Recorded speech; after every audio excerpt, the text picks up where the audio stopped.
Morning.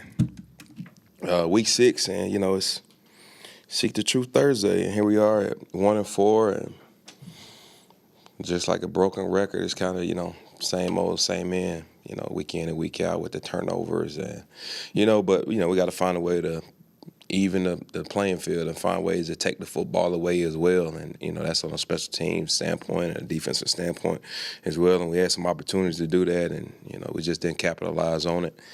So with that, we'll get ready to start up some division matchups. So excited to get ready to go out to Chicago. Might be a little bit inclement weather.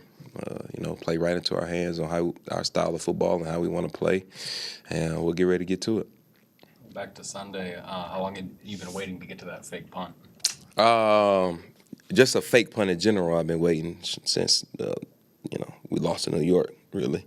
But we always kind of go into a game plan with multiple fake looks on, kind of where we want to do it at, what the look has to be. So with that, I was pleased with how the guys went out, did an unbelievable job of executing it and carrying it out, and really worked out exactly how we practiced it. So that's always encouraging when guys understand the plan and they go out and execute it at a high level to get it done. Puts a lot of trust in in me and KO feeling good about doing it again. Is there an art to selling that pre-snap? Like, Ty knows he's getting the ball. It's funny. It's funny because Metellus was saying that Drew Tranquil was, basically calling it out like, hey, this, Ty, the running back is here, and watch this and watch that, and long story short, you can know something is coming, but you still got to stop it. You still got to stop it. And so, again, it was an unbelievable job by the guys. Josh Oliver did a great job of really reach blocking and logging the guy in front of him. Johnny Munt working up to the stack body. And then, CJ on a great kick out by Willie Gay, which allowed some good action and allowed Ty to kind of go in and get loose right there.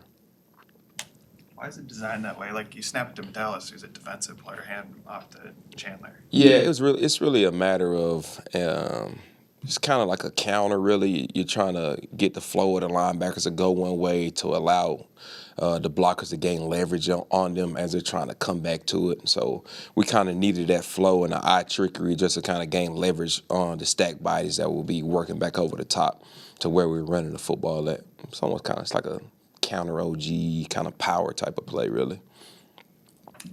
With Brandon Powell, I mean, he's obviously going to have to step into more of a receiver role, but I guess what stood out to you about him and why is he able to kind of be a playmaker type? Yeah, I think the biggest thing is, Matt, when you look at that is Brandon does an unbelievable job in how he prepares on a weekly basis, and he always knows and well aware of what his responsibility is from an offensive standpoint. He feels good about, going into the game, fully understanding what the game plan is, what he needs to do in order to execute it.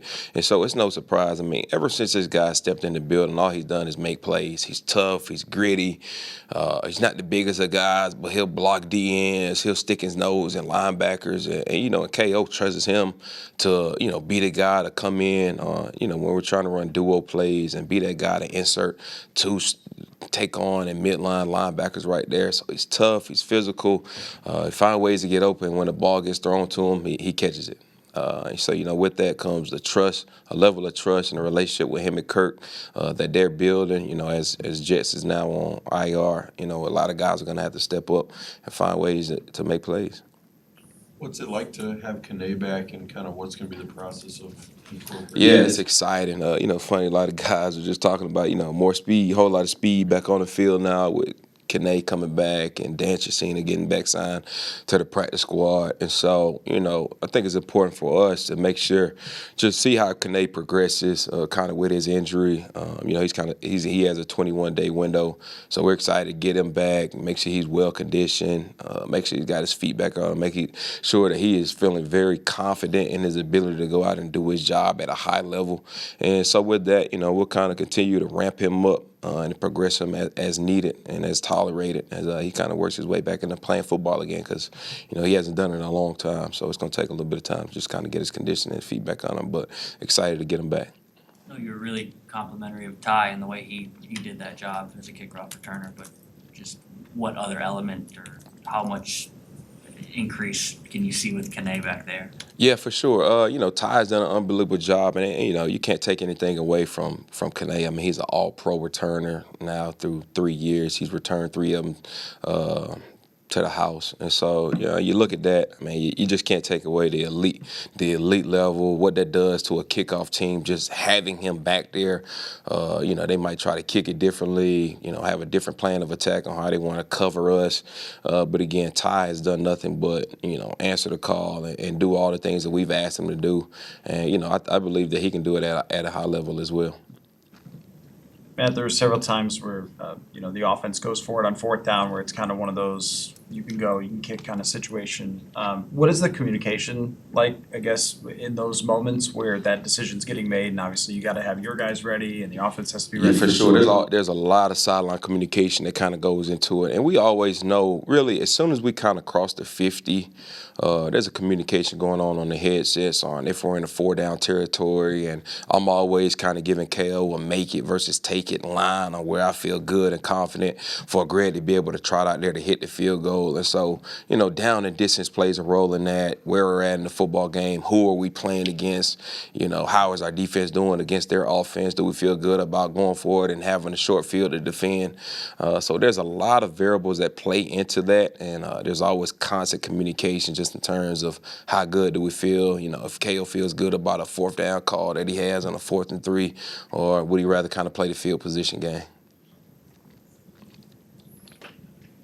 Excited to have hot sauce back? Well, yeah, it's good. It's funny. I was a little heartbroken yesterday, Will, for just being honest, man. It turns out that hot sauce doesn't like being called hot sauce.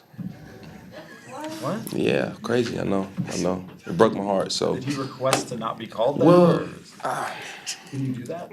that's what this. Just got to respect the player. Just respect the player. I guess he doesn't, and the head coach announced, hot sauce back in the building. Everybody's out cheering. And as we were breaking it down yesterday in practice, KO said, all right, this will be my last time saying this. Hot sauce, come break it down. I guess, obviously, that just triggered me that, okay, this guy does not like being called hot sauce. So please refer to him as. He was here before. No, I haven't. He hasn't come to communicate that to me. So Wow. it's tough, yeah. So it's Dan or Chiz. It's moving forward, Will, please. Yeah. We'll update the notes. Yeah, please update the notes. Dan Chesina is no longer hot sauce. Thank you. Appreciate y'all.